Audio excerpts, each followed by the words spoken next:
Bienvenidas todas. Le dejo la palabra a Claire. Bienvenida, Claire. Gracias. Vale. Bueno, hoy nos toca hablar de la espiritualidad de la mujer. Vosotras me parece que habéis trabajado también un poco el tema de la espiritualidad en general, ¿no? Y a mí me toca entonces lo específico referido a la mujer. Bueno, no puedo decir todo lo que tal vez incluso, no sé si os habéis adelantado a leer lo que digo en la tesis, pero vamos a ver. En los escritos de Edith, como sabéis, la espiritualidad forma parte de su concepción antropológica cristiana. Es decir, para ella la espiritualidad no es una añadidura ni un privilegio reservado a unos pocos, sino como un requisito necesario para que la persona pueda llegar a su plena madurez humana. Con eso quiero decir, realmente Edith está convencida, por eso yo digo siempre, la espiritualidad se desprende de su concepto antropológico. La plenitud humana para Edith Stein es indisolublemente vinculada al hecho de la espiritualidad. Sin la espiritualidad, es decir, sin una proyección o sin hacia Dios o sin una relación íntima con Dios, sin asimilar la redención que nos ha llegado por Cristo, la persona humana no puede llegar a su plenitud, ¿no? Entonces, antropología cristiana, en el marco de la antropología cristiana, el concepto de plenitud humana no solo se refiere, por tanto, a la vocación originaria inscrita en la naturaleza de la persona, sino también a la vocación sobrenatural. Va junto, ¿no?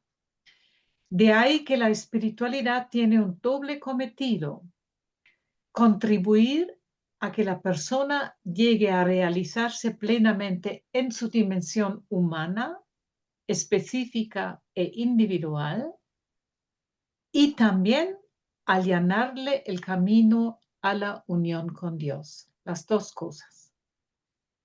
Según Edith, la espiritualidad de la mujer se inscribe, por tanto, en el proyecto espiritual del hombre como tal, de cualquier persona, sea varón, sea mujer, y forma parte del camino del retorno a Dios, en quien la persona humana y el hombre viejo renace como hijo de Dios.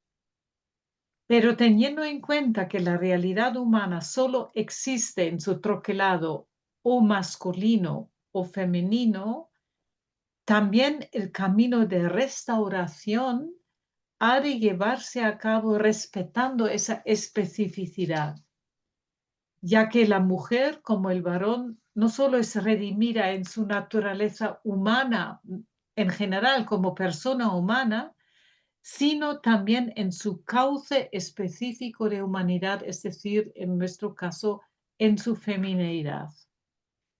El proceso espiritual de la mujer se presenta, por tanto, por una parte, con elementos comunes al proceso espiritual del varón, como por ejemplo, tanto el varón como la mujer en su camino espiritual necesitan la fe, la esperanza, la caridad, pero también tiene características específicas a fin de que la mujer llegue a responder a la llamada concreta que Dios le dirige habiéndola creado mujer.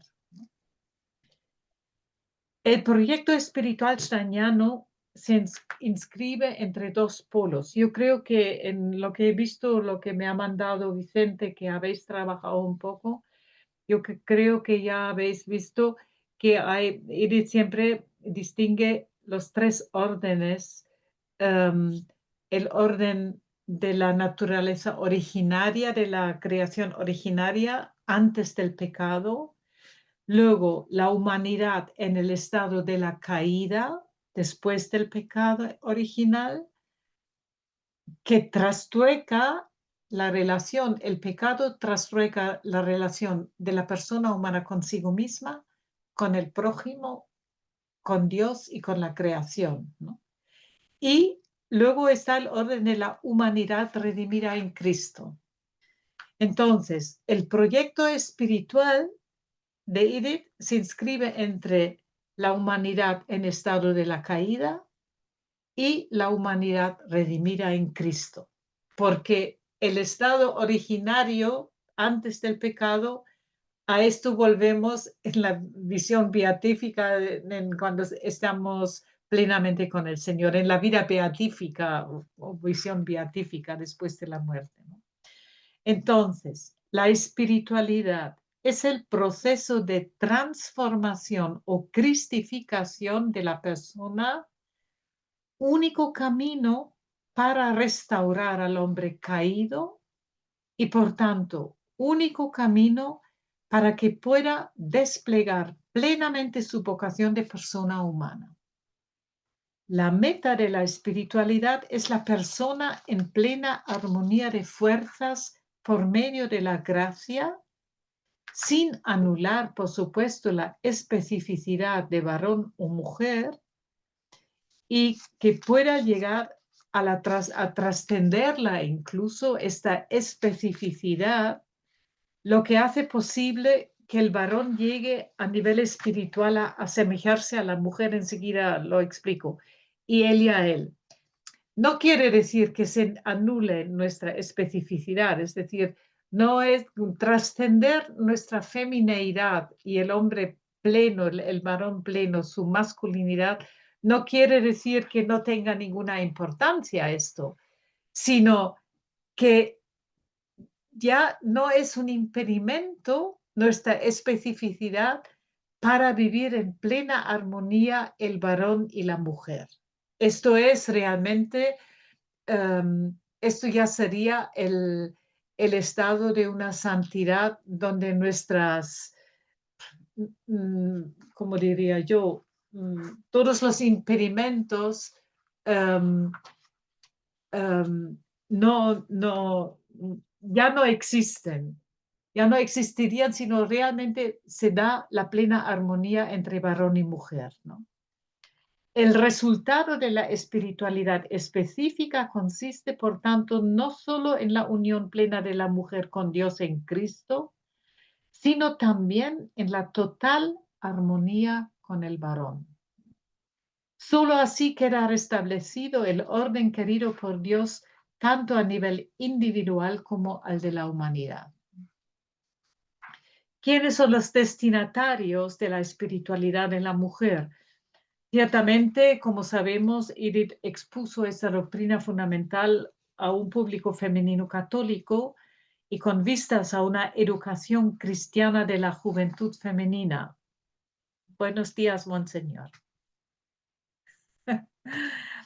El hecho, sin embargo, de que concibe la espiritualidad como parte de su antropología cristiana, es decir, su convicción de que sin la proyección del hombre hacia Dios le es imposible alcanzar su plena realización individual y como miembro de la humanidad, convierte su doctrina antropológica espiritual en una llamada de atención más allá de las fronteras eclesiales católicas.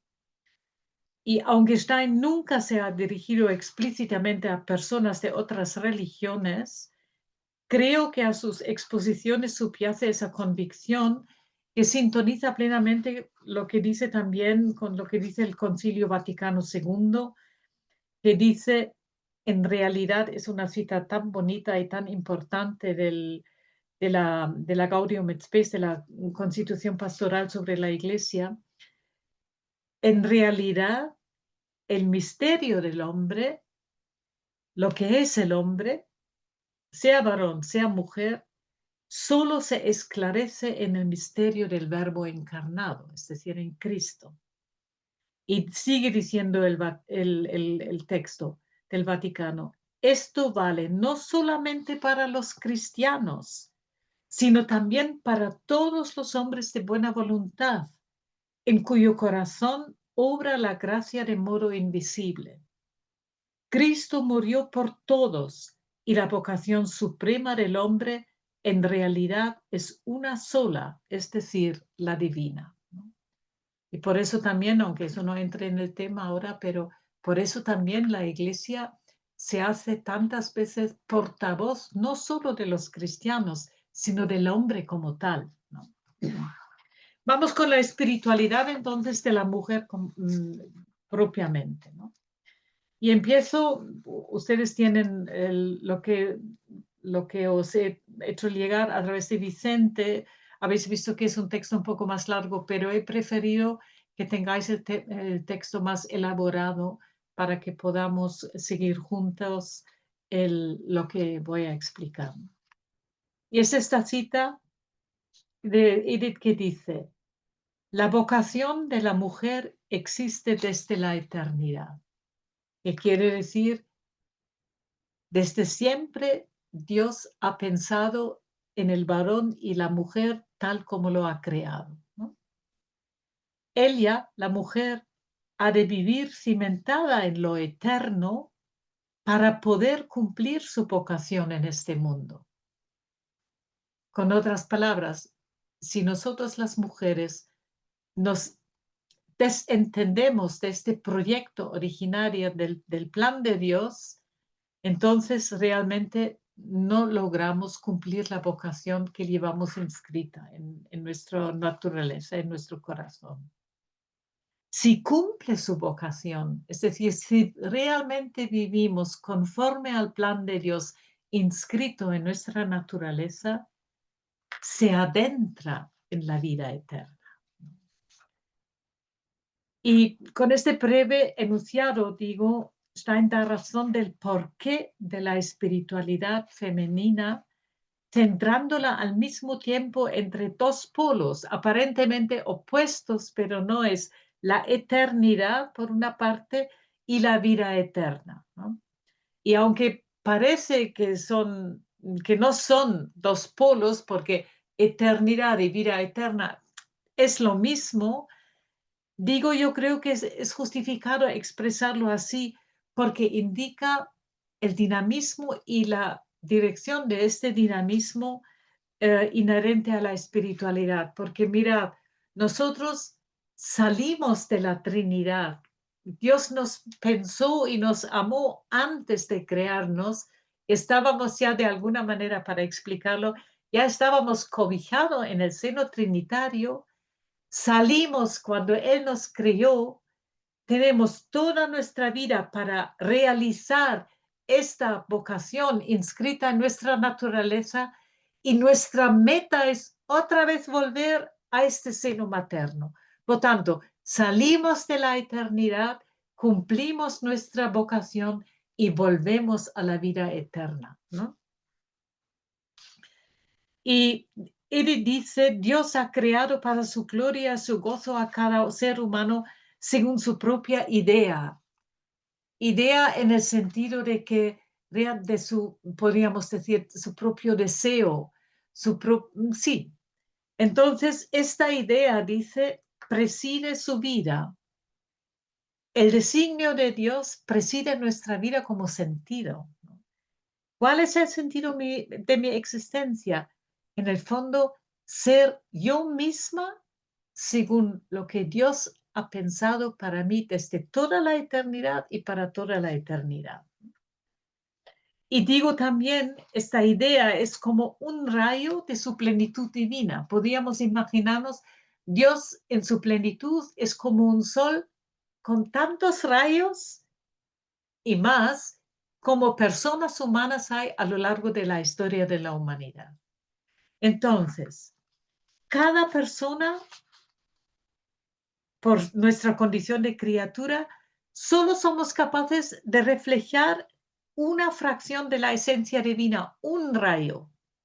Pero este rayo es mío, es decir, por eso también no tiene ningún sentido que yo a veces me fijo en otra persona y digo, ay, me gustaría ser como... No, cada una tenemos una vocación única e irrepetible y lo bello es intentar conocer este designio y desarrollarlo y desplegarlo plenamente en la vida que tenemos, ¿no?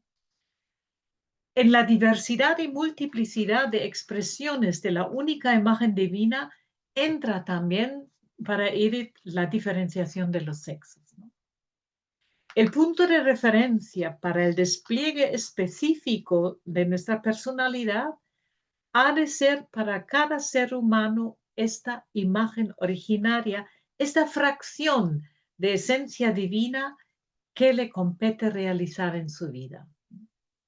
El que sea algo que ha de realizarse indica el carácter dinámico de la espiritualidad. Es decir, no es algo estático. La espiritualidad no son unas normas que yo tengo que simplemente cumplir, sino realmente es un camino con Cristo hacia Cristo, ¿no? Tanto a nivel humano como espiritual, la vida es pues un proceso cuya meta es la plasmación perfecta y en pureza del designio de Dios sobre cada persona. Durante la vida terrena, la persona humana solo puede encaminarse hacia ello ayudada por y colaborando con la gracia.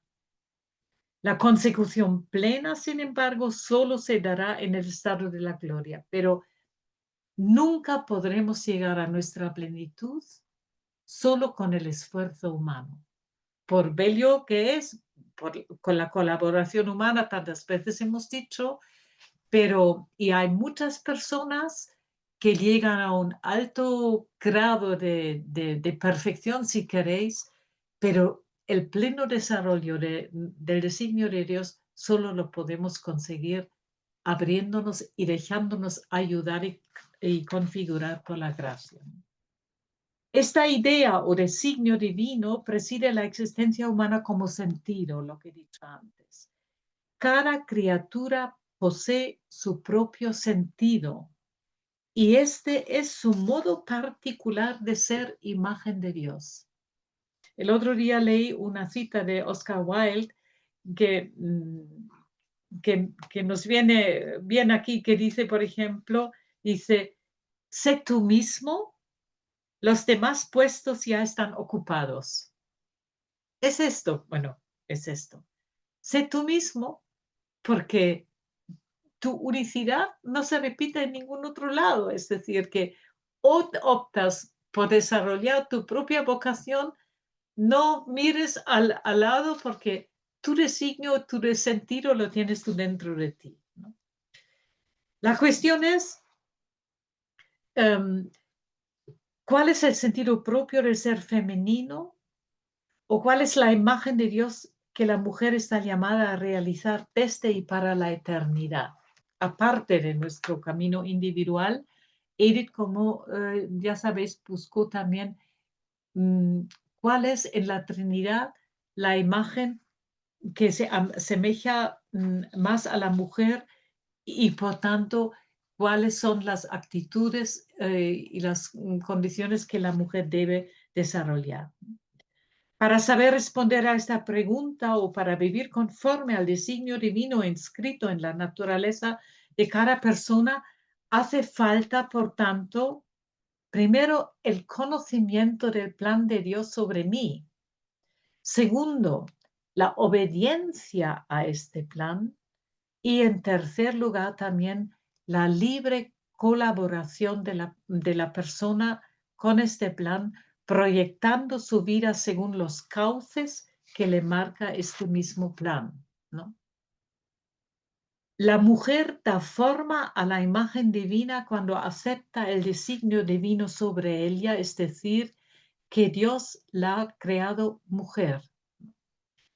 Con ello da lugar en ella a la vida eterna o la vida del Espíritu Santo en su corazón y contribuye a la extensión del reino. Cuanto mayor sea su fidelidad y respuesta al origen y la meta que enmarca su existencia, más puramente se dará en ella la humanidad y femineidad perfectas. Por eso, cuanto más cerca estamos de Dios,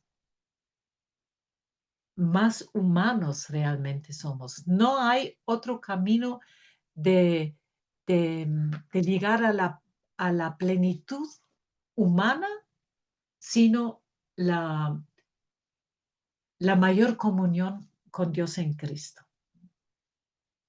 Cuanto más sea de Dios, más será ella misma y mayor será su fecundidad como miembro vivo de su cuerpo y por tanto, fijaos, como constructora de la nueva humanidad.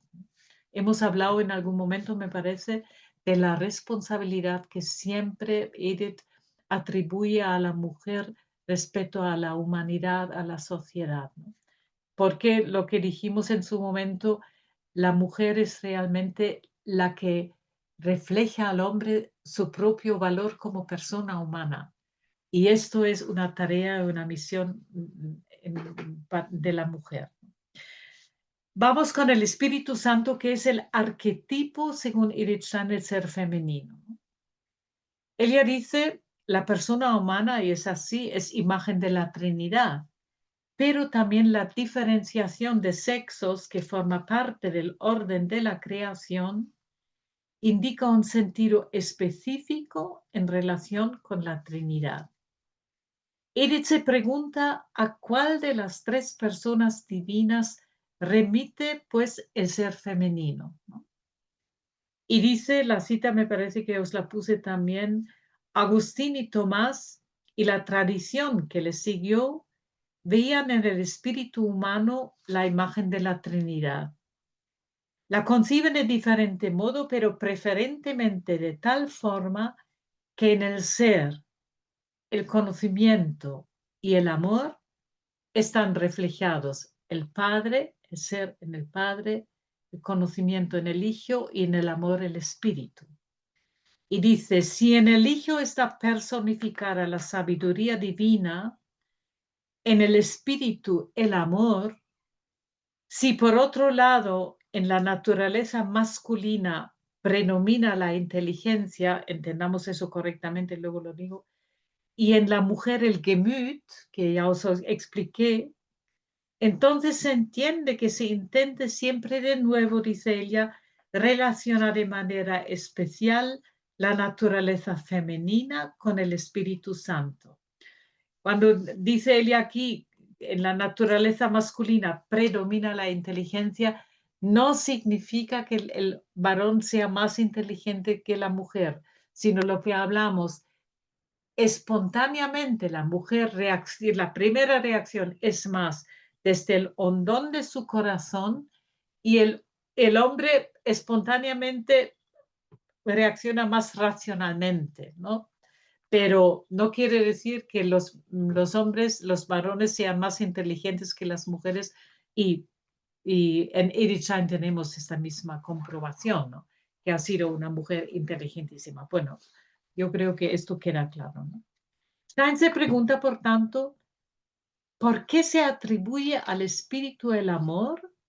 ¿Y qué quiere decir que él es el amor en persona?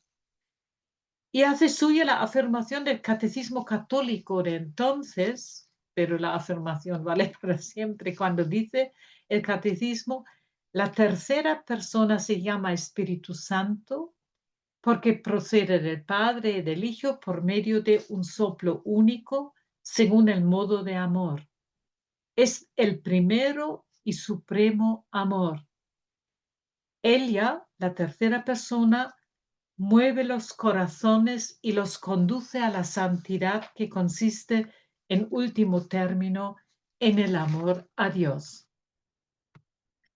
Se pregunta, por tanto, Edith, ¿cuáles son los atributos del espíritu que la mujer está ontológicamente llamada a reproducir y que por tanto deben servirle de cauce para su desarrollo? Y evoca sobre todo tres. El espíritu es dador de vida y prototipo de la vida creada, enseguida lo explico.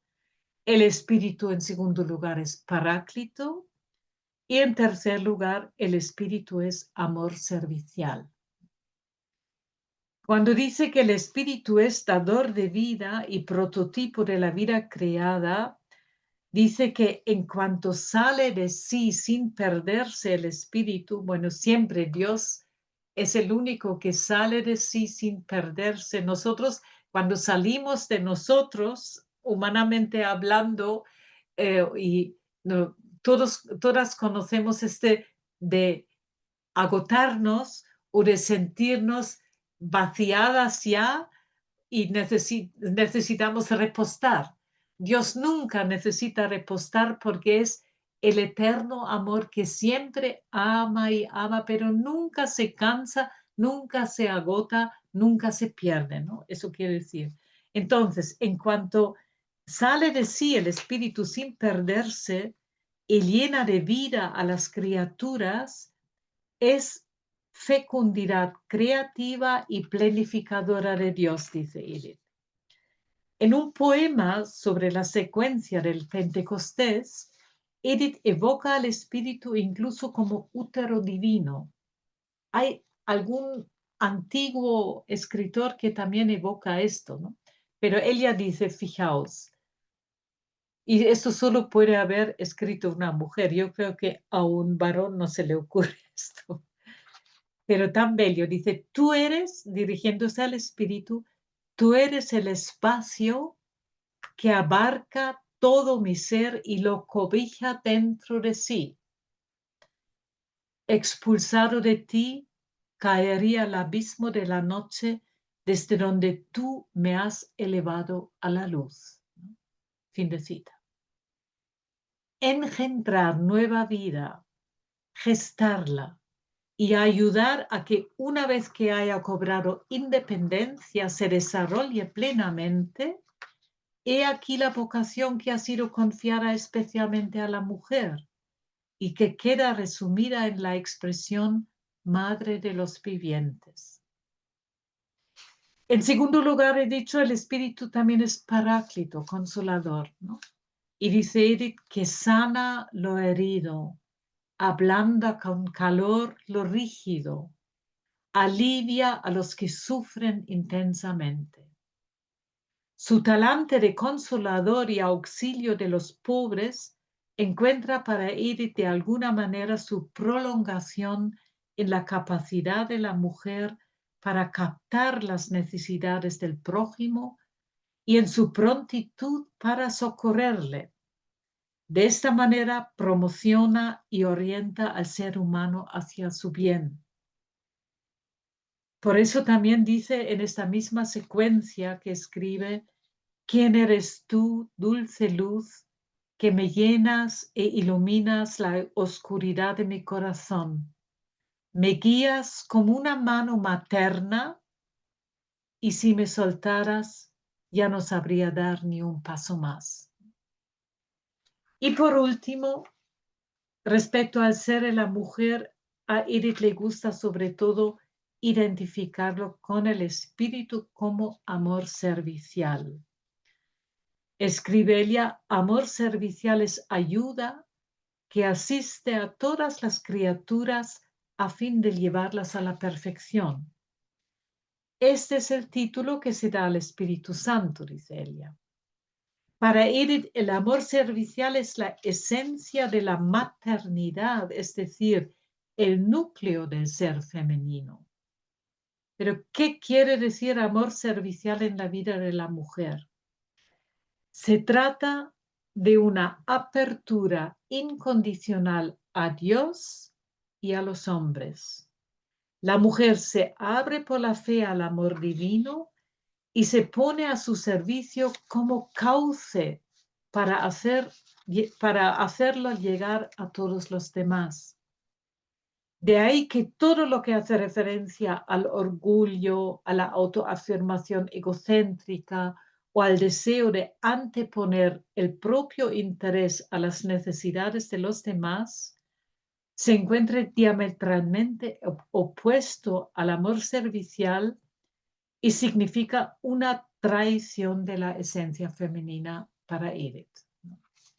Porque está muy bien eso de que nos pongamos como cauce, ¿no? Cauce siempre quiere decir que viene un caudal que pasa por nosotros para que lo hagamos llegar a los demás, ¿no?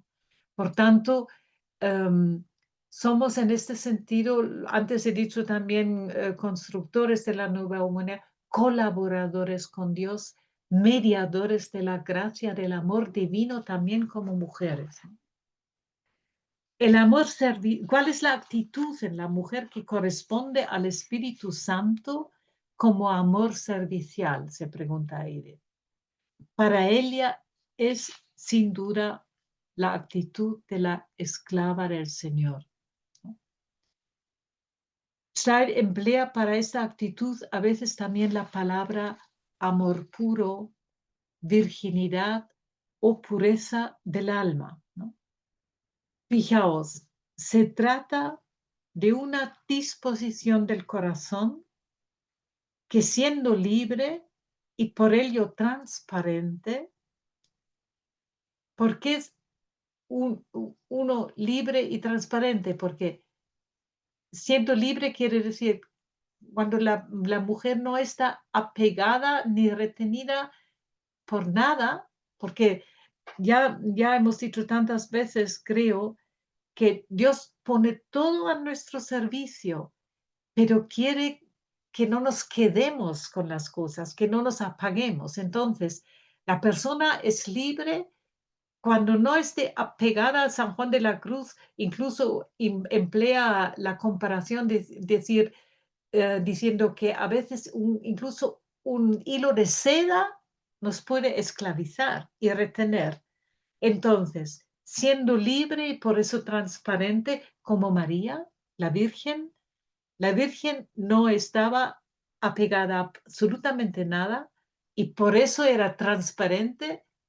Entonces digo, siendo libre, por ello transparente, no sufre interferencias a la hora de acoger la voluntad divina, ¿no? Sí, digo, se trata de una disposición del corazón que, siendo libre y por ello transparente, no sufre interferencias a la hora de acoger la voluntad divina. Este estado de total transparencia ayuda a la mujer a leer en el corazón de Dios su designio vocacional en sentido amplio para con ella. Se trata, por tanto, de un presupuesto indispensable para la vivencia cristiana de cualquier estado de vida. Y aunque solo en María será esta pureza en plenitud, la mujer ha de aspirar a ella porque constituye de alguna manera ya aquí un anticipo de vida eterna y de plenitud personal. Fijaos, a veces yo creo que comparamos la Virgen es como un cristal límpido, ¿no? Y todos sabemos que cuando a veces vamos y hay un cristal tan limpio, incluso nos podemos dar contra él porque no nos hemos dado cuenta que hay un cristal. Pero cuanto más limpio es el cristal, más límpidamente también y nítidamente puede dejar traspasar el caudal del sol divino. Entonces, son dos cosas. Pasamos el amor divino a los demás, pero también lo que digo aquí, esta transparencia, y esto es la virginidad en sentido profundo, esta libertad y transparencia frente a Dios nos permite, por tanto, también darnos cuenta en profundidad qué es el designio de Dios para conmigo, como mujer y luego también como persona individual.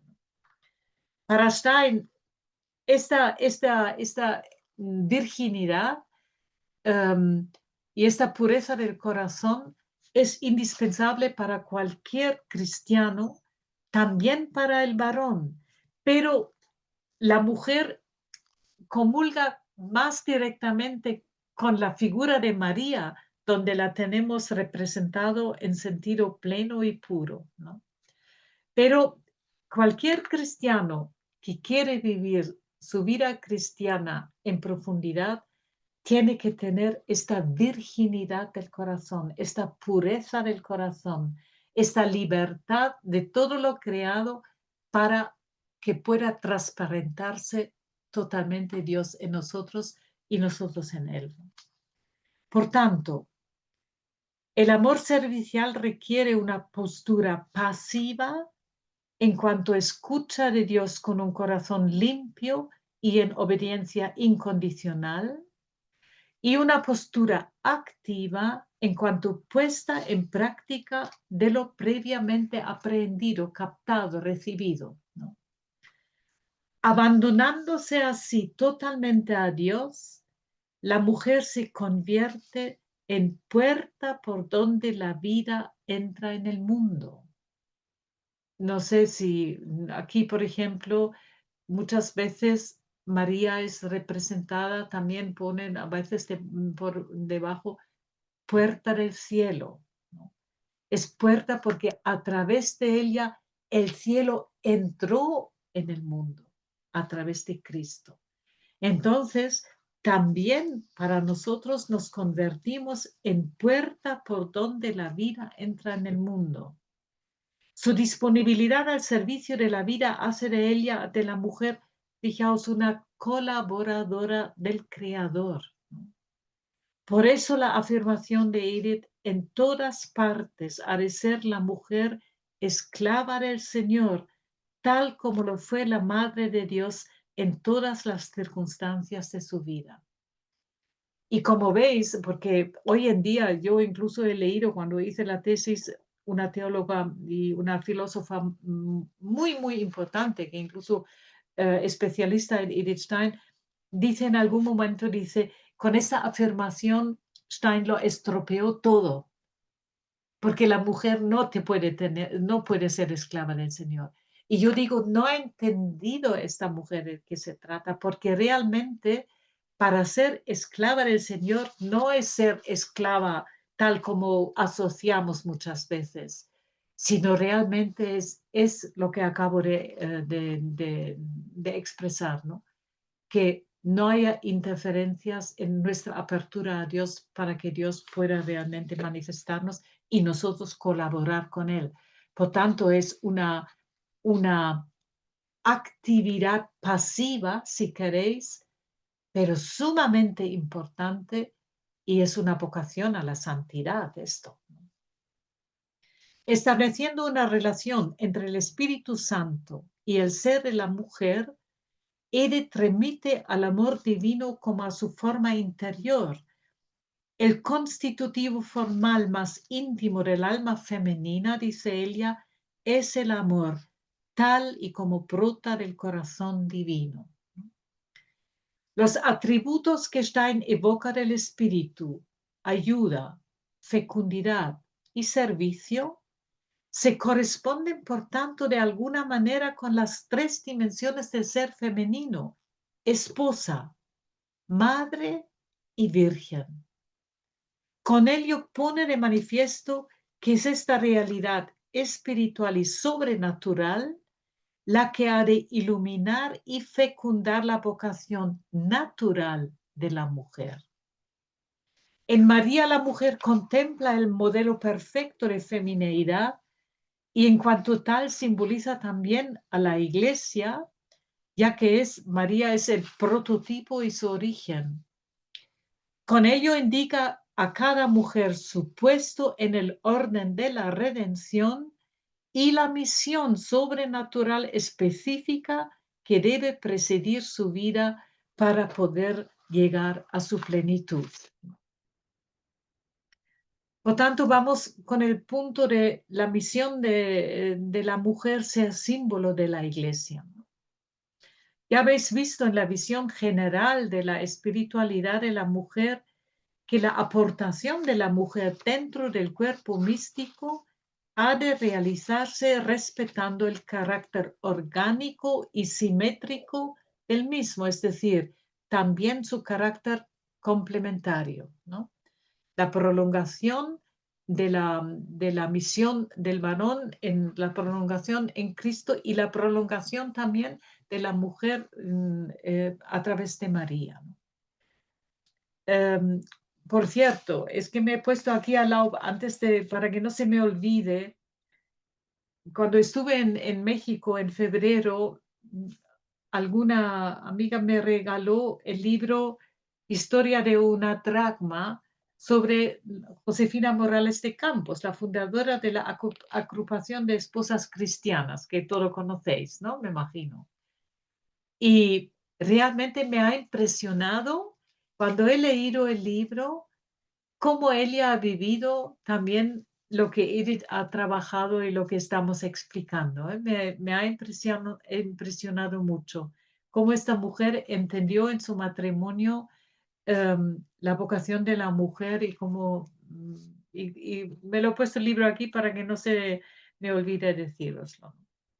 Entonces, la misión de la mujer y la mujer ha de desempeñar no es, por tanto, arbitraria si realmente ella tiene que respetar el carácter orgánico y simétrico del mismo en el misterio de la Iglesia, del cuerpo místico, no es arbitraria ni de libre elección, sino que prolonga el orden establecido por Dios para con la humanidad, recuperado gracias a la redención.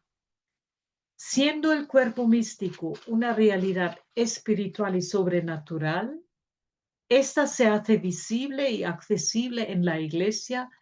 Ella es el cuerpo místico de Cristo. Por el bautismo, la mujer llega a ser piedra viva y órgano de la Iglesia. Para entenderlo, hemos de ahondar un poco más en el misterio de la Iglesia brevemente antes de meternos con él.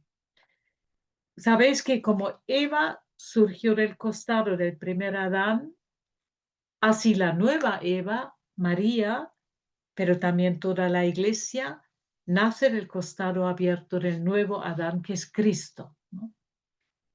Edith hace suya la interpretación paulina de la relación de Cristo con la Iglesia, según la cual ella no solo es su cuerpo, sino también su esposa. Lo tenéis en Efesios 5, ¿no? Pero ya que cada alma nace en la Iglesia a la vida nueva por y para Cristo, ella es también madre, la Iglesia es también madre de todos los redimidos. Lo es, dice Edith, por su íntima unión con Cristo, estando junto a Él como esposa a Cristo, como esposa de Cristo, y colaborando con Él en su obra, la redención de la humanidad. Pero en cuanto esposa a Cristo, en cuanto esposa de Cristo, ella es también virgen. Por eso, dice Edith, hay que entender a la mujer como símbolo de la Iglesia. Para Edith no hay duda, este es el ideal conforme al cual la mujer cristiana ha de orientar y desarrollar su vida. Ella es consciente de que no es un ideal meramente humano, sino sobrenatural, es el ideal de santidad para la mujer. Con esto, Stein quiere indicar que solo en la medida en que la mujer vive su condición femenina orientada hacia Cristo, llegará a desplegarla en pureza y según el orden querido por Dios, ya que solo Él puede restaurar su naturaleza caída. No basta, por tanto, conocer el ideal como un dato teórico. Se trata de descubrir a través de esta íntima comunión con Cristo y la vida del cuerpo místico el profundo significado del puesto de la mujer como símbolo de la Iglesia. No hay otro acceso a esta sublime misión de la mujer sino la decidida colaboración con la gracia. Por eso escribe Edith, se debe a la corrupción de la naturaleza después de la caída que un despliegue y una actuación puros de la voluntad en sentido propio solo se hace posible por la gracia redentora. Ella prepara además el cumplimiento de aquello hacia lo cual estaba ordenado originariamente el ser humano natural. ¿Qué es esto? La participación en la vida divina a través de la entrega libre y personal. La humanidad redimida en y por Cristo es el templo en el que habita la divinidad trinitaria.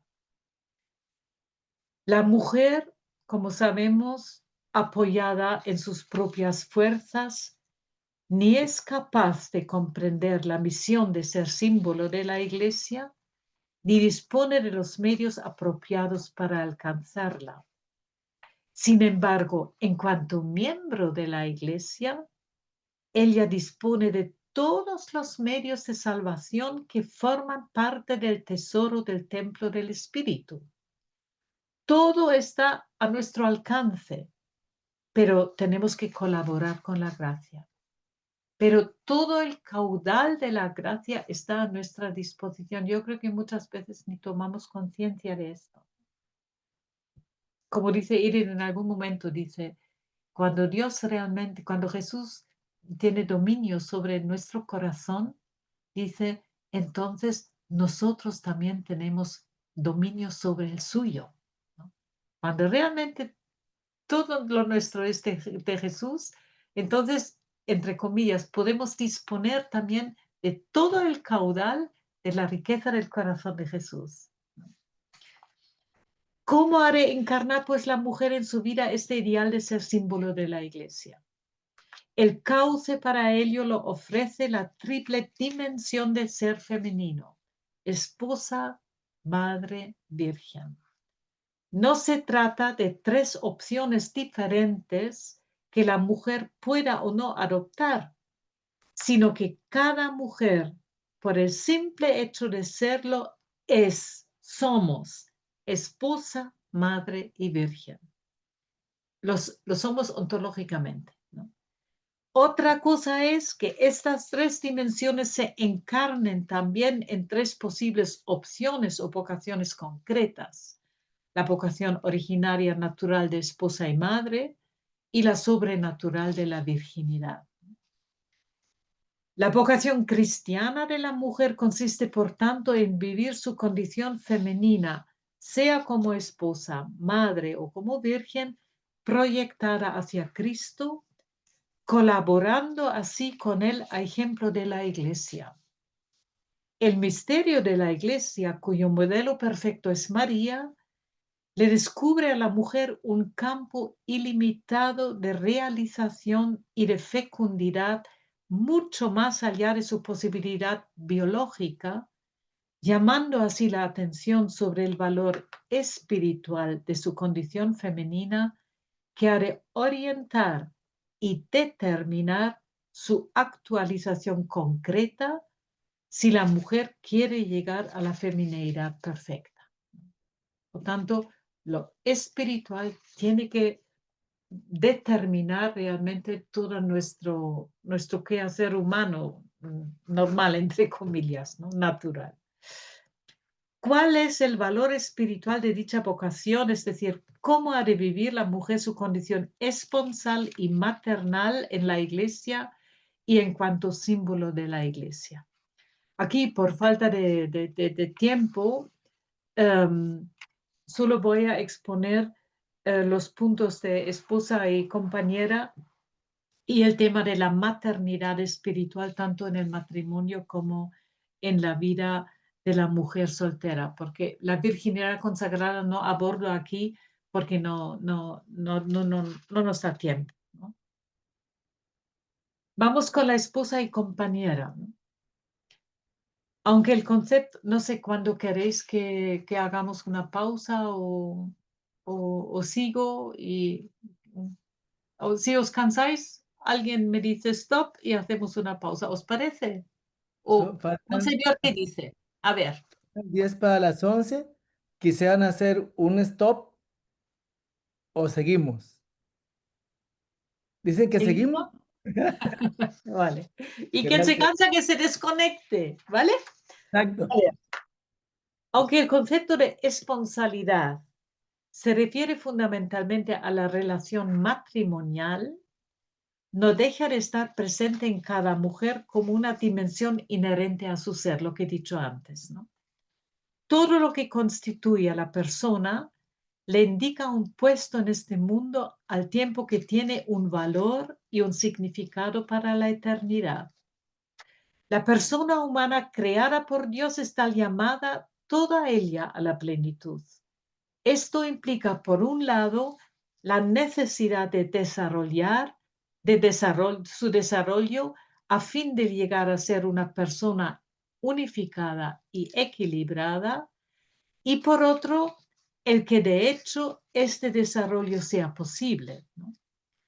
La dimensión esponsal encuentra su cauce natural en el matrimonio y a nivel sobrenatural en su puesto orgánico en el misterio de la Iglesia. Vamos con la relación esponsal en el marco del matrimonio. Ya vimos que la mujer lleva inscrita en su naturaleza la vocación de ser compañera y esposa, ¿no? Dios creó al hombre como varón y mujer y dio a cada uno su manera de ser específica y su vocación. No es bueno que el hombre esté solo, dijo después de la creación del primer hombre, dándole la mujer como compañera. A esta primera vocación se adapta su modo de ser, caminar al lado de otro hombre, participar de su vida con amor, fidelidad y servicialidad. En esto consiste la peculiaridad femenina. Esto implica un don natural para empatizar con otros seres y necesidades ajenas, así como capacidad y voluntad de adaptación.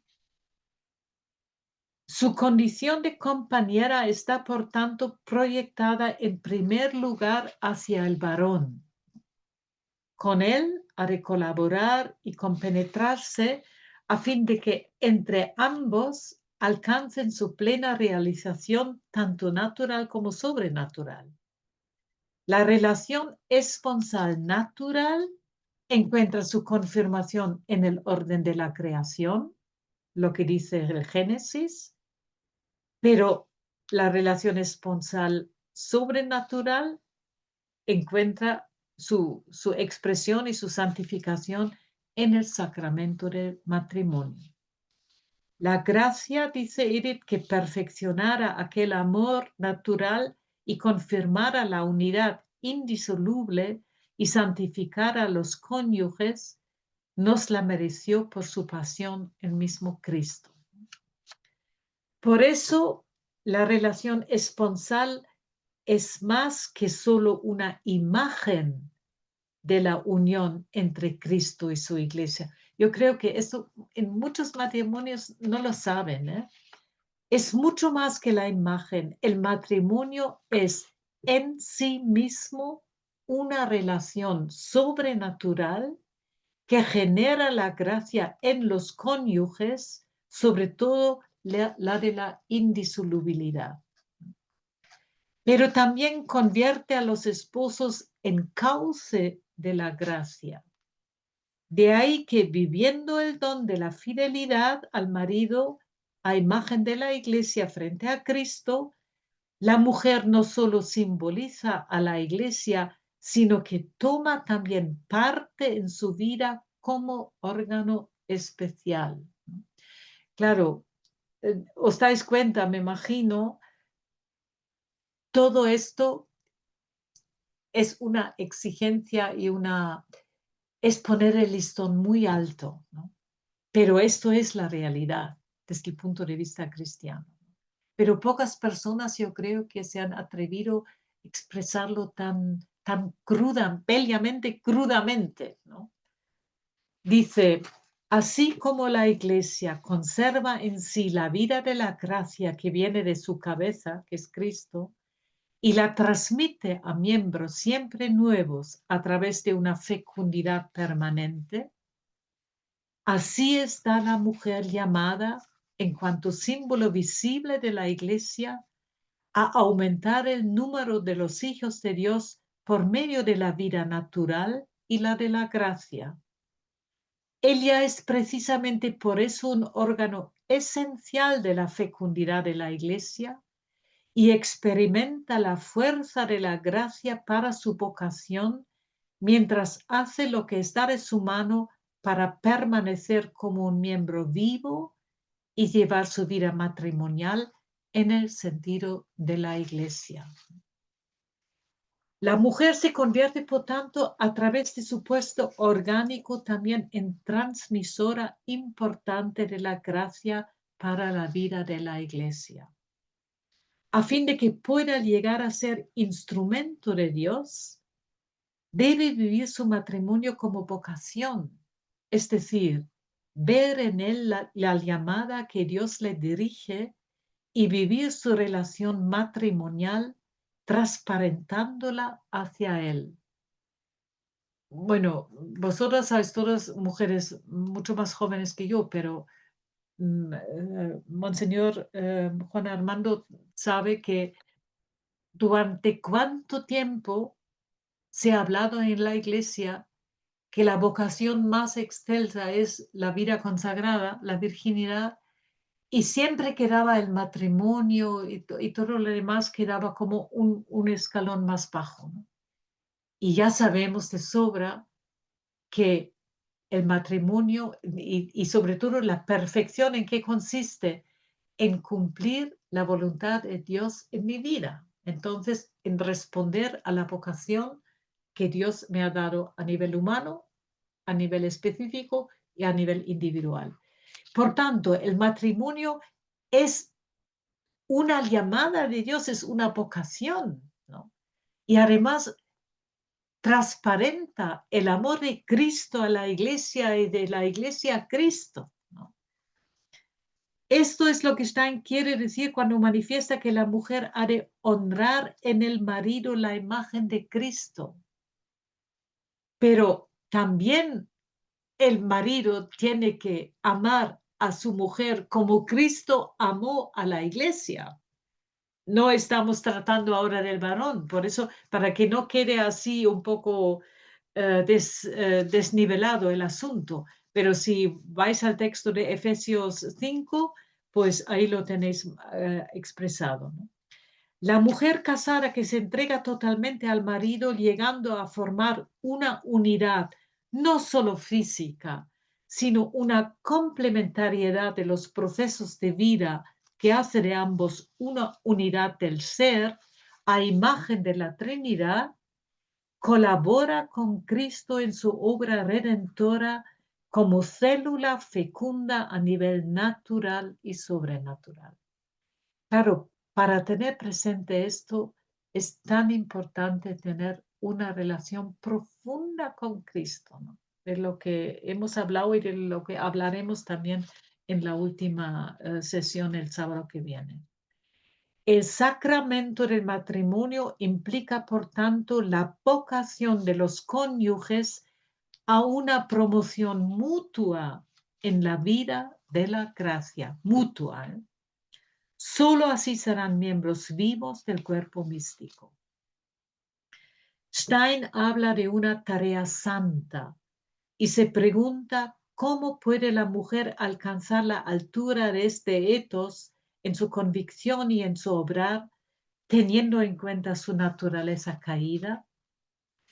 Mucho puede el esfuerzo humano, sin embargo, para descubrir y saber vivir el matrimonio como vocación sobrenatural. Es indispensable que la mujer quede verdaderamente desarraigada de su naturaleza caída y renovada desde dentro. Y esto solo hace la relación con Cristo y sobre todo también a través de los sacramentos, ¿no? Pero esto solo lo puede actuar en la persona la gracia. Stein no solo distingue entre el esfuerzo humano y la gracia divina, sino que insiste en sus escritos que la comprensión y la vivencia del matrimonio como vocación sobrenatural son un don frente al cual todas las mujeres tienen que vivir la actitud de la sierva del Señor. No hay otro acceso a la gracia sino un corazón humilde que deja todo en las manos de Dios y espera todo de Él. A la mujer que quiere vivir su matrimonio al trasluz de la gracia, le pide Edith, por tanto, que el centro de su gravedad pase de su propio yo a la voluntad de Dios. En esto consiste para ella al mismo tiempo el sentido profundo de la virginidad, lo que he dicho antes, libre y transparente, sin interferencias del propio yo, ¿no? La apertura total a la voluntad de Dios, ¿no? Por tanto, en eso consiste para ella al mismo tiempo el sentido profundo de la virginidad del alma que está en la base de la vivencia cristiana de la femineidad. Y dice ella, anteponer el amor de Cristo a todo, no solo como una convicción teórica, sino como actitud del corazón y en la praxis de la vida, esto significa ser libre de todas las criaturas, de la vinculación inadecuada a sí misma y a los demás. Este es el sentido más íntimo y espiritual de pureza. Esta virginidad del alma ha de poseer también la mujer que es esposa y madre. Más aún, solo en virtud de esta virginidad puede cumplir su misión. Por tanto, esta virginidad que pide Edith es para la casada, para la no casada, para la consagrada, para la soltera, incluso lo que he dicho antes, para la mujer y para el varón. Llegar a esta actitud del alma equivale en el pensamiento de Stein a un nuevo nacimiento. Y es así, porque realmente esto solo puede actuar en nosotros el agua del Espíritu Santo, renacer de nuevo. Nosotros no podemos dejar como el centro de gravedad nuestro yo y pasar a la voluntad divina sin la gracia. Eso es imposible. Por otro lado, deja claro que esta actitud no supone ningún recorte de la plenitud femenina. Claro, hoy en día la plenitud femenina, muchas mujeres lo conciben como hago lo que me quiero, mi tripa es para mí, es mi asunto personal, si me acuesto con uno, si me acuesto con tres, etcétera, etcétera. Pero no estamos hablando de esto. Estamos hablando de la plenitud femenina según la voluntad de Dios y el plan inscrito en nuestra naturaleza. Al contrario, por tanto, no es un recorte, sino para ella significa una elevación del ser, es decir, es un camino de plenitud, ya que la mujer tanto más llega a ser ella misma, cuanto más esté elevada al reino de la gracia, ¿no? Cuanto más escucha y se engancha de alguna manera con la onda del reino de Dios y no como la radio que pongo, busco la emisora. Nosotras tenemos que buscar la emisora del reino de Dios y no la emisora de tantas otras cosas que hablan todo lo contrario. En María nos ha sido dado a la mujer el punto de referencia de la femineidad perfecta, es decir, aquella mujer que desarrolló su condición femenina dejándose guiar en cada momento y circunstancia por el Espíritu. Edith está convencida de que junto a María la mujer aprende y comprende la vocación sobrenatural a la que está llamada como esposa y madre. Vamos ahora con la maternidad espiritual. Si la dimensión maternal es la que más caracteriza el ser de la mujer, lo dijimos al principio, llegue o no a la maternidad biológica, recaerá también en la maternidad el peso central en la realización de su vocación sobrenatural. La mujer no solo simboliza a la Iglesia en cuanto esposa de Cristo, sino también y sobre todo en cuanto madre de todos los redimidos. A la mujer se le confiere, por tanto, un puesto especial en la misión eclesial de engendrar nuevos miembros y de cuidar de su vida sobrenatural. Esta misión es la forma concreta de dar cumplimiento a la promesa en misión que María y en ella todas las mujeres recibió en el relato de la caída, la lucha contra el mal y la recuperación de la vida. En la medida en que la mujer vive su maternidad al servicio de la Iglesia, es decir, como su órgano esencial de maternidad sobrenatural, entra en la dinámica del flujo vivificador que se derrama desde el centro de la Trinidad por medio del Espíritu en la Iglesia. El Espíritu que encontró en María su vaso espiritual por excelencia sigue vivificando a la Iglesia siempre y cuando la mujer se abre a él, convirtiéndose en instrumento suyo al servicio de la vida. De esta forma, la mujer cumple con su misión específica de ser imagen del Espíritu Santo y prolonga la maternidad de María. Maternidad significa, por tanto, sobre todo un valor y una tarea espirituales. En caso de la mujer casada, maternidad biológica y espiritual se complementan porque ésta le descubre a aquella su verdadero sentido, orientándola hacia su fin último, la plena filiación divina. Pero no solo a la casada, sino a cada mujer, independientemente de la maternidad biológica, le queda un amplio campo de realización femenina a través de la maternidad espiritual. Edith la considera muy importante no solo para la Iglesia, sino para la sociedad en sí, ya que tiene para ella un efecto curativo y redentor. Pensad lo que hemos mencionado sobre el genio femenino y lo que tenéis en la Carta Apostólica Mulieris Dignitatem de Juan Pablo II.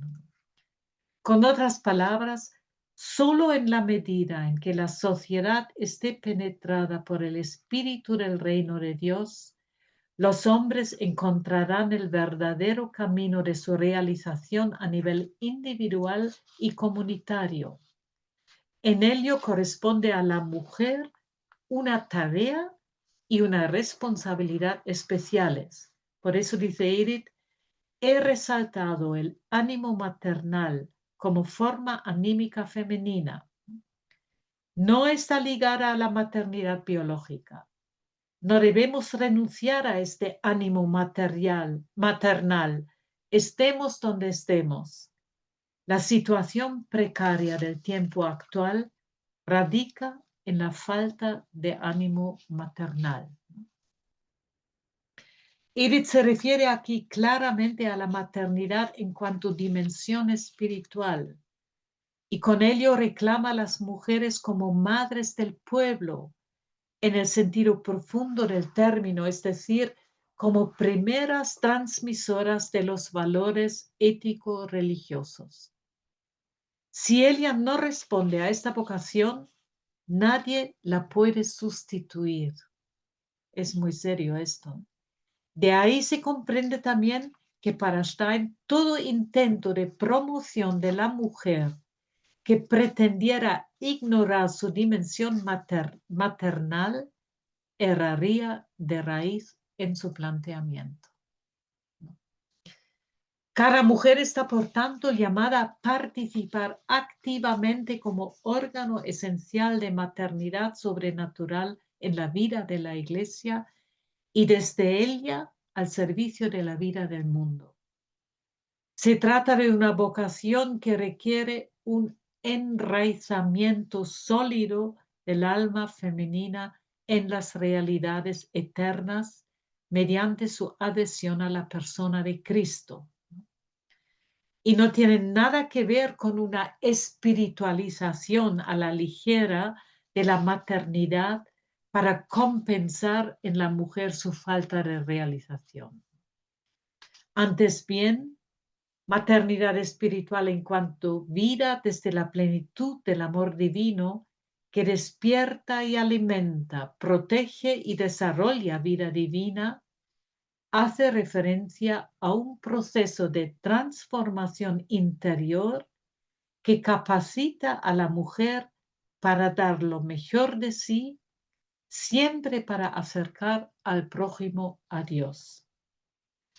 Tanto la relación personal con Cristo como el objetivo sobrenatural que está expresado en órgano esencial de la maternidad sobrenatural de la Iglesia, distinguen y caracterizan, por tanto, el concepto steiniano de maternidad espiritual de todas las demás posibles formas de vivencia espiritual de maternidad. Por eso, Edith plantea la maternidad espiritual con las exigencias inherentes a la vocación cristiana. Ella sabe que es obra de la gracia. Las exposiciones steinianas tienen un fuerte sabor autobiográfico, como os podéis imaginar. Para ver más claramente los distintos matices que adquiere la maternidad espiritual en cada estado, expondré la vocación de la maternidad espiritual en la casada y en la soltera, porque no me da para más. Pero realmente es impresionante. No sé si habéis visto fotos de ella, siempre parece una mujer muy seria, muy tiesa a veces. En las fotos sale siempre una mirada así seria, siempre con libros bajo el brazo, pero cuando se leen las cartas y se leen los testimonios de las alumnas, de las personas que le han conocido, ha tenido un corazón maternal muy grande. Lo que pasa es que Edith nunca ha querido hacer ruido, nunca ha querido estar en escena, sino siempre de una manera muy reservada, pero muy eficaz, ¿no? Vamos a ver cómo la maternidad espiritual en el marco del matrimonio. La mujer casada participa de la maternidad espiritual de la Iglesia en primer lugar a través de su maternidad biológica. A través de la procreación, la mujer hace posible el crecimiento de la Iglesia, no solo en miembros, sino también en vida divina, ¿no? Cuando se los bautiza, por supuesto, y todo, ¿no? Sin embargo, en el marco del matrimonio, la maternidad no se reduce a la procreación. Dice Edith, la verdadera maternidad es al mismo tiempo una vocación natural y sobrenatural. La natural consiste en educar a hijos para esta vida y contribuir a que sus fuerzas físicas y anímicas lleguen al desarrollo adecuado según su naturaleza. La sobrenatural es la de formarlos como hijos de Dios, ayudarles a que lleguen a participar de la vida divina. En la misión de despertar la vida de la gracia en el alma del niño, a la madre le corresponde un papel decisivo, ¿no? Ella es órgano directo de la maternidad espiritual de la Iglesia porque desempeña en nombre de la Iglesia esta función maternal sobrenatural. Lo hace no solo en virtud de la gracia bautismal, sino en cuanto símbolo de la Iglesia, esposa y madre. Y de aquí su punto de referencia ha de ser siempre la Madre de Dios. Dice Edith, la maternidad de María es el arquetipo de toda maternidad. Como ella, cada mujer debería ser madre con toda su alma a fin de infundir toda la riqueza de su alma al alma del niño. ¿Cómo concibe Edith concretamente la maternidad espiritual en relación con los hijos? La madre debe cuidar desde el principio de la vida de la gracia en ellos. Edith se refiere no solo a la vida del niño pequeño, sino ya a la etapa prenatal, ¿no? Me parece que la última vez ya hablamos también un poco de esto, qué importante es que las mamás que están esperando un hijo tengan conciencia que ya en el seno materno le pueden transmitir tantas cosas también a nivel espiritual, ¿no? Después de nacer, dice Edith, en cuanto tenga capacidad para ello, debe acercar a su hijo a los sacramentos y enseñarle a caminar de la mano de Dios a fin de que aprenda lo antes posible a considerarle a él punto de referencia en su querer y su obrar. Por eso Edith insistía tanto en la receptividad de los niños para los valores religiosos y qué importante es eso en la educación. En la educación tanto en la familia como también en las escuelas, ¿no? En todo ella, más que palabras, será decisivo el testimonio de su vida y la fuerza de la oración. Si bien es cierto que los hijos son los sujetos más inmediatos y necesitados de la maternidad espiritual, esta, sin embargo, no se restringe a ellos. A la mujer le compete también una particular responsabilidad frente al marido, ya que el sacramento del matrimonio incluye la promoción mutua de la vida de la gracia. Es mutua, ¿no? Pero Edith en eso también piensa que la mujer tiene una mayor capacidad y responsabilidad en eso. Dice, pero además es tarea de la madre de familia incluir en su solicitud maternal a todos los que viven bajo su tutela. La maternidad espiritual se desprende, por tanto, como fruto de una vida espiritual seria, al tiempo que ha de alimentarse siempre de nuevo de ella. Por eso es que no hay, en la vida espiritual no hay pausa, es que el que se estanca retrocede, ¿no? La vida espiritual es un constante caminar hacia adelante, ¿no? En caso de la casada, la vida espiritual implica todo lo que hemos dicho sobre la importancia del sacramento del matrimonio. ¿Y cómo es la vida, la maternidad espiritual en la vida de la mujer soltera? Me parece que ya os decía que Edith, hablando de esto, sobre todo también profesoras, maestras solteras, porque os decía que en tiempo de Edith prácticamente la profesión de la profesora estaba vinculada a la convicción de que para poder dedicarse a los niños tenían que quedarse solteras, pobres, ¿no? También, pero era así, ¿no? Las maestras, yo también, la que tenía yo, prácticamente eran solteras, ¿no? Porque también se empleaban con toda la fuerza solo a esa tarea. Entonces, ya dijimos que la maternidad espiritual hace referencia no solo a una vivencia en sentido espiritual de la maternidad, sino también al fin sobrenatural inherente a ella.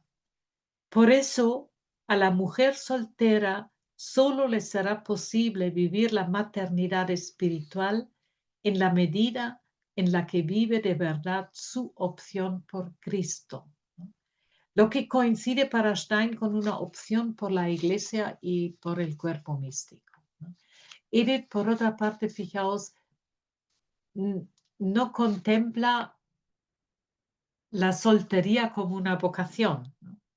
Sino hay una vocación al matrimonio, hay una vocación a la virginidad consagrada, y la que queda soltera o vive también volcada y proyectando su vida hacia Cristo, aunque no sea con votos ni vida comunitaria ni nada, pero como mujer cristiana soltera, tiene que tener una proyección clara hacia Cristo también, ¿no? Dice, una maternidad espiritual tal ciertamente es capaz de llenar una vida humana, pero solo es posible en seres humanos cuya propia alma esté llena de Cristo y fecundada por Él. Esto se dará cuando se toma en serio lo que he dicho antes de la virginidad consagrada, pero no es solo de la virginidad consagrada, porque la virginidad consagrada ya es una opción por eso, ¿no? Por tanto, esponsabilidad espiritual y maternidad, esponsabilidad espiritual y maternidad espiritual se requieren mutuamente. Claro, en la virginidad la esponsabilidad realmente llega a como una exclusividad, ¿no? La Virgen consagrada opta en exclusivo por desposarse con Cristo, pero la soltera también tiene que hacer esta opción por la persona de Cristo, aunque no con esa exclusividad como en la virginidad consagrada. Y dice Edith, en la medida en la que la soltera vive la comunión con Cristo por la fe, se sumerge misteriosamente en la dinámica de la maternidad sobrenatural. Ella acoge la vida con mayúscula, el amor divino, para alumbrarla, derramándola abundantemente sobre los demás. De esta forma, la maternidad espiritual se convierte para ella en un imperativo amoroso capaz de dar sentido a toda su vida de mujer. Y dice Edith, donde quiera que ayude en su camino hacia la meta a un ser humano que está en desarrollo, es decir, en su desarrollo corpóreo, espiritual y anímico, ella es madre. Con ello, Edith se refiere en primer lugar, pero no solo al amplio abanico de profesiones sociales y a la de maestra y profesora, ¿no? No sé, me parece que como he leído un poco lo que me ha dejado Vicente sobre algunos trabajos o lo que habéis trabajado en las otras sesiones, me parece que ya habéis leído algo sobre las profesiones, lo que piensa Edith Stein, ¿no? Que piensa, resumiendo, es la mujer es capaz de todas las profesiones, pero otra cosa es que hay profesiones que se adaptan más a nuestra naturaleza femenina y son sobre todo las profesiones donde tratamos con las personas humanas, todas las profesiones de asistencia, de educación. Recordad también la cita que os leí la última vez cuando dice, en cualquier lugar donde hay una mujer pues que se interesa por el compañero, aunque sea en la fábrica, pero todo esto es para la mujer, es capaz de todo, pero claro, y yo creo que nosotras las mujeres lo sabemos por experiencia, ¿no? Donde realmente entramos en relación humana, también a nivel profesional, ahí también estamos llamadas y yo creo que estamos capacitadas para aportar este, este matiz o este calor humano y aumentar la humanidad en las relaciones, ¿no? Si ciertamente ya es una misión santa ayudar al desarrollo integral de la persona, no es menos la tarea delicada de cuidar de la vida sobrenatural de los demás que Dios encomienda a la mujer soltera. Ella es especialmente apta para ello no solo por las características del alma femenina, sino porque su propia vida de fe, cuando se da, tiene una mayor fuerza testimonial que la del varón para Edith, ya que se inclina por naturaleza a empeñar a toda su persona en el acto de fe. Para Edith es sobre todo este testimonio personal el que puede servir de chispa para encender la fe en el otro. Bueno, yo hoy en día, yo pondría esto diría hasta cierto punto, ¿no? Porque también conocemos a muchos varones que también se entregan con todo su ser y que realmente también ayudan y provocan el don de la fe en otras personas, ¿no? Pero Edith reclama, por ejemplo, una enseñanza religiosa que desde la plenitud de la propia vida espiritual conduce hasta las profundidades de la divinidad y sabe presentar a Dios en su amabilidad, que enciende en caridad y exige su verificación en la acción, ¿no? Y claro, ella en su tiempo, aparte de los sacerdotes en las parroquias, pero yo creo no equivocarme, por lo menos aquí en Europa probablemente había más profesoras o maestras de religión que varones, ¿eh? Esta verificación en la acción, dice, se refiere a todas las formas de caridad fraterna y compromiso cristiano en el mundo. Con ello apunta como objetivo de la maternidad espiritual la promoción de la persona en sentido integral, es decir, tanto a nivel humano como espiritual. Maternidad espiritual no es, por tanto, un sentimiento aislado, por espiritual que sea, sino que está, y en la mujer soltera de manera especial, vinculada a un fuerte compromiso personal con el reino de Dios o, con otras palabras, de apostolado seglar. Por otra parte, la vida en el seno de la comunidad eclesial nutre también la vida de la soltera. Edith está convencida de que a una vida desde la plenitud del amor divino, que constituye el cumplimiento supremo de la vocación femenina, nunca le faltará el amor humano. Quien vive con la Santa Iglesia se encuentra vinculado a la gran comunidad humana, dice, y encuentra por doquier hermanos y hermanas que están unidos a él en su interior. Cuando la soltera llega a vivir su estado realmente como vocación, que decir vocación ya quiere decir una intimidad con el Señor, ¿no? Su fecundidad estará en proporción con su capacidad de sacar vida nueva de las fuentes eternas. Y dice Edith, puesto que de todo ser humano que camina de la mano de Dios parten corrientes de agua viva, ella, la mujer soltera, ejerce una misteriosa fuerza de atracción sobre almas sedientas. Sin pretenderlo, llegará forzosamente a ser guía para otros que buscan la luz, a ejercer la maternidad espiritual y a engendrar y educar hijos e hijas para el reino de Dios. Edith, por cierto, cuando ella escribió todavía no existían lo que hoy llamamos los institutos seculares, ¿no? Pero en algunas exposiciones suyas, en el fondo también cuando habla de la soltera, a veces se acerca ya un poco a lo que hoy en día reconocemos y conocemos como instituto secular, ¿no? Que viviendo en el mundo, no viviendo en una comunidad religiosa, viviendo en el mundo, pero con un fuerte compromiso cristiano, ¿no?